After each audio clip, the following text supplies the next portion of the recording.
I hope everyone can hear me. All right. Great. Thanks. Okay.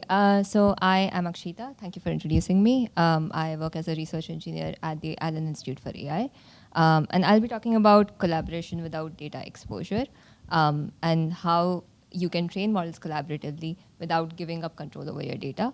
And specifically, I'll be talking about the work that we have done recently, which is FlexOlmo. Okay, so I'm going to begin with the researcher's perspective, or rather the model developer's perspective, because I suspect that's where most of us are coming from. And I'm going to begin with this platitude that data is the most essential ingredient in building useful models. This is evident because most of the models released today, even the ones that are open weights, they don't share very many details about their data. So all we know about their data is a few sources and not very much about how they process it. So we know that most of that data comes from web data. And so let's talk about web data. Web data, as we know, comes from crawling the contents of the internet.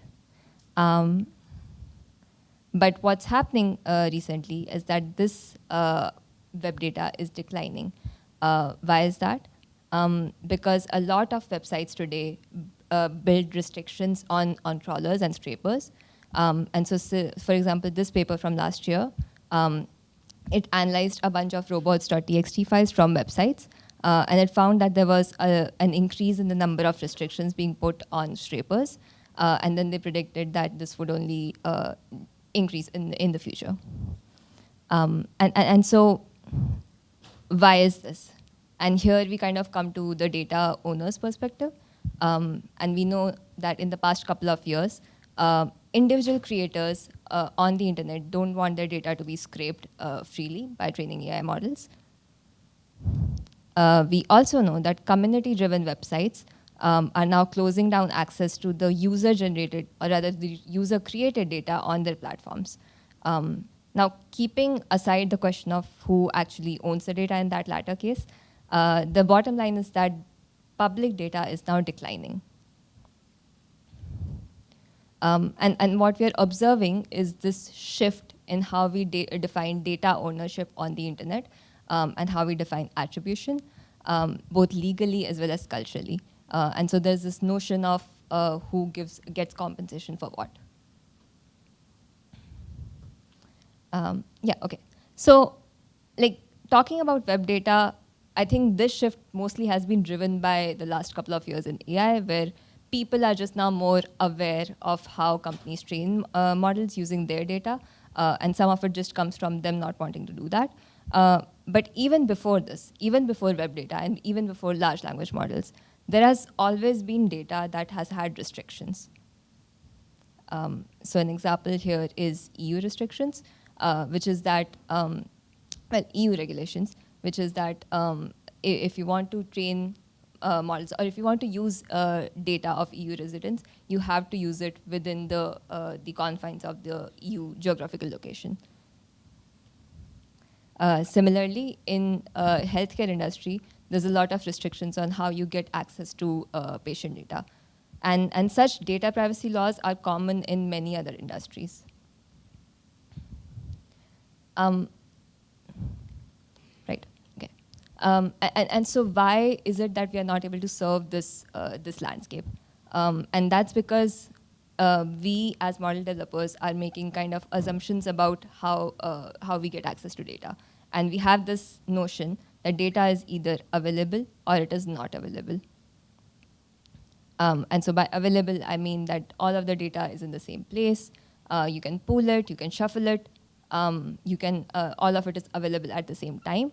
And once it's available, you assume that you kind of have access to it forever.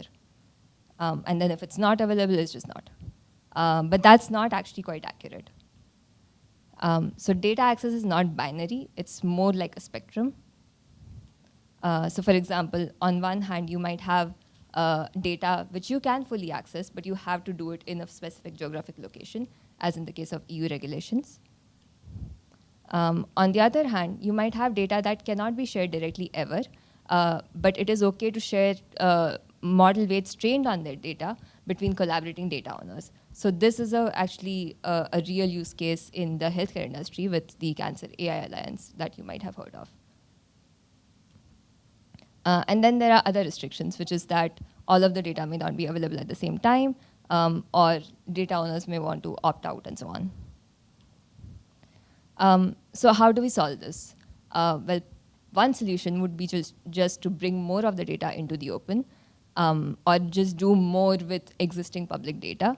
And there has been some prior work in that, and I've been part of some of that. But as we just saw, that public data is now declining. So the second solution would be to build models in such a way that actually accommodates this data landscape. And this is the focus of my talk. Okay, so what are we trying to do? From the data owner's perspective, they want to build useful models for their own use cases with their data without actually giving up control over the data.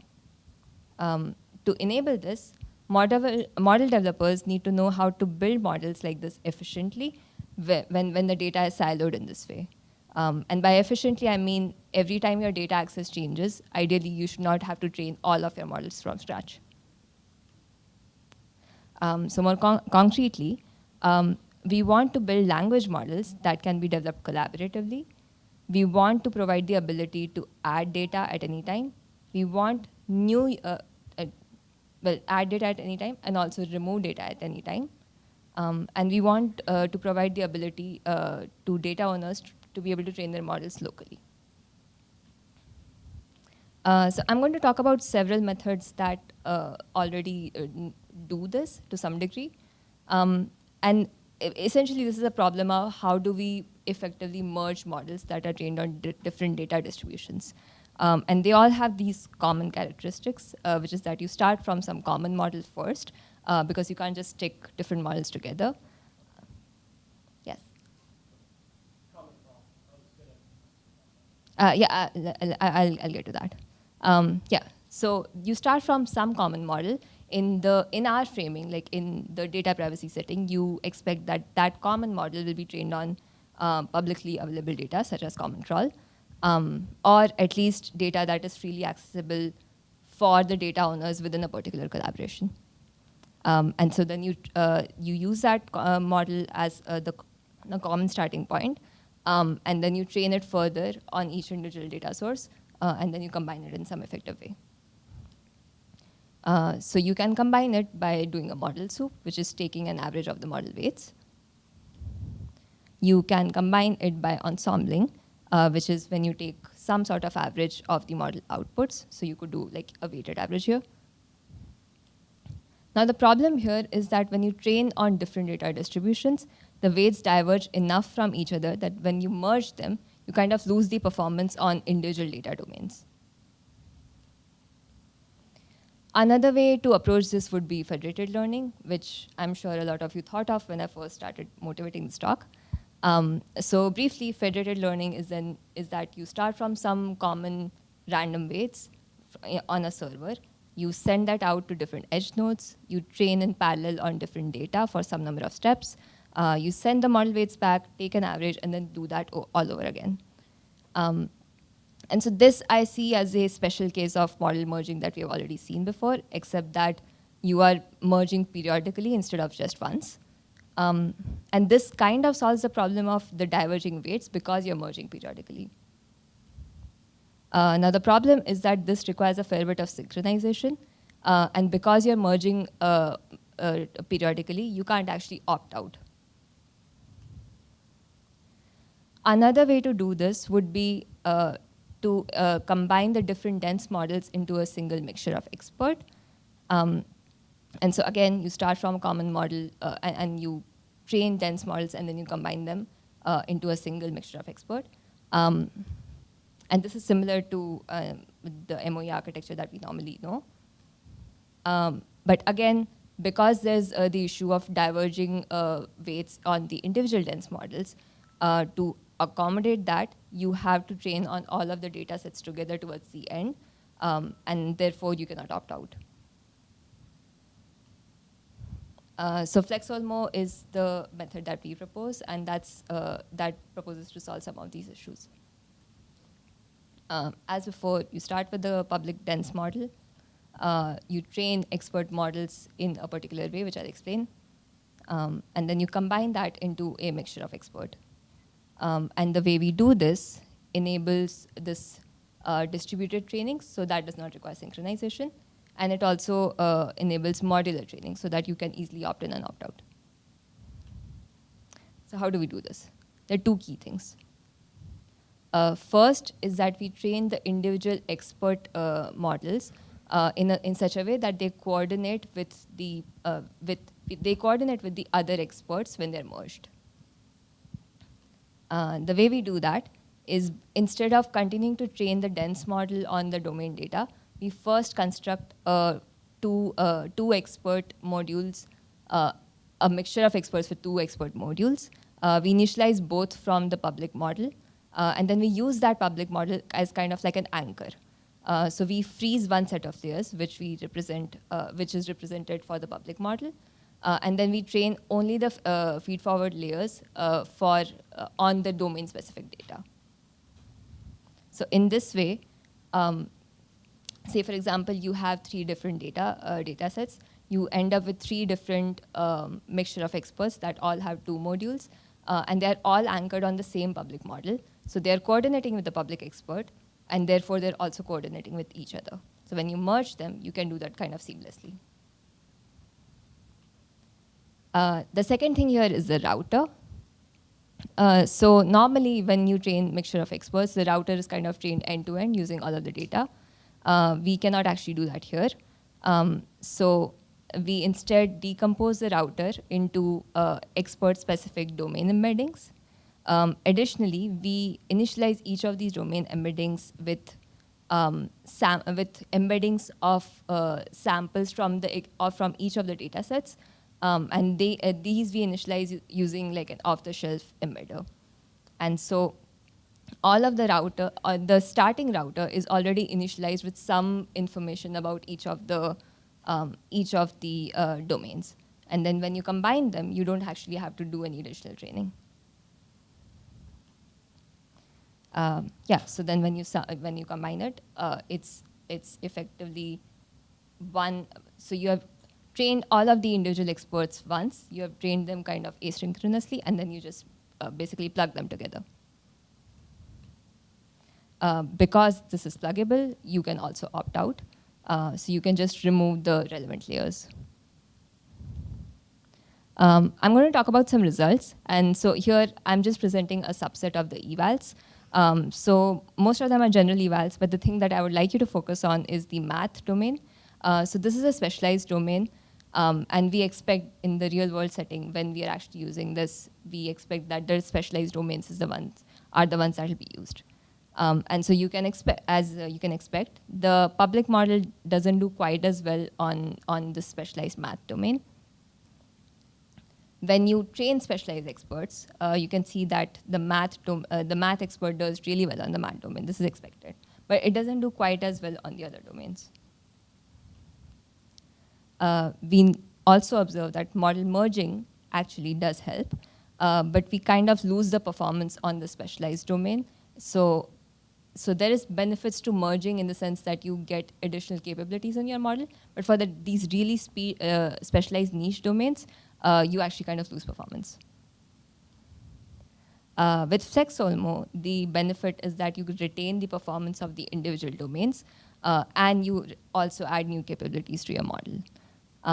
So compared to the public model, the FlexOlmo is obviously much better in like multiple capabilities. It's not quite a fair comparison because FlexOlmo also has more number of parameters.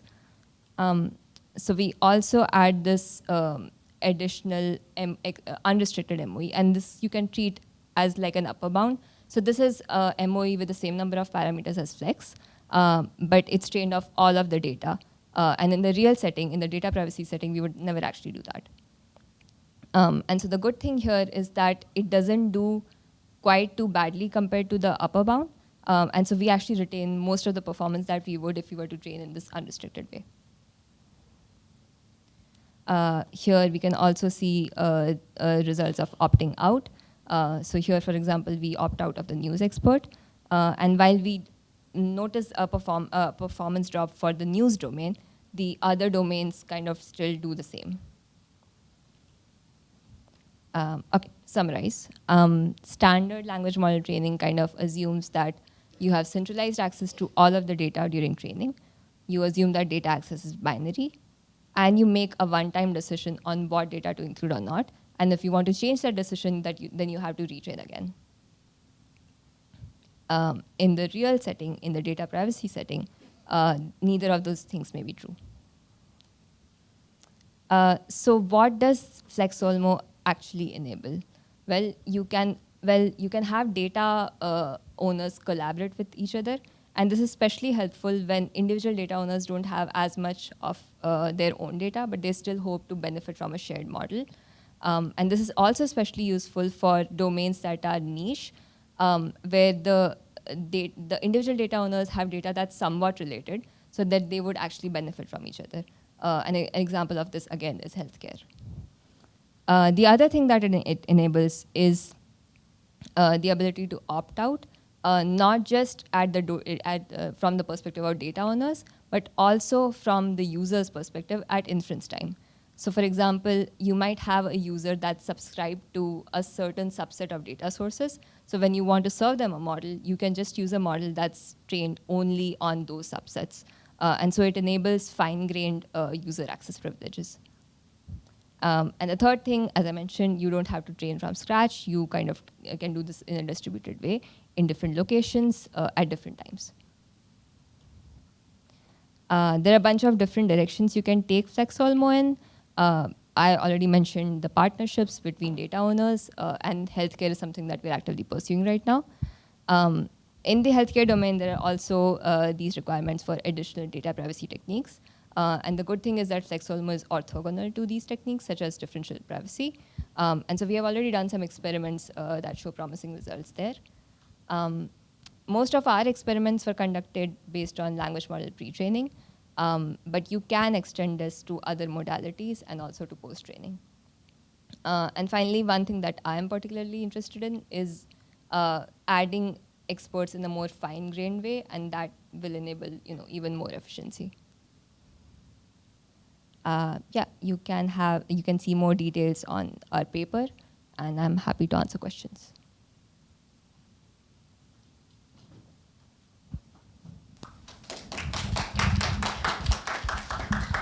Yeah, great talk.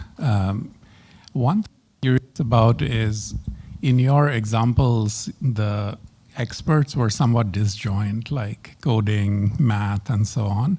When you have overlap, then what's the implication? Like in healthcare data, I would expect that different subsets of the data, they have quite a bit of overlap.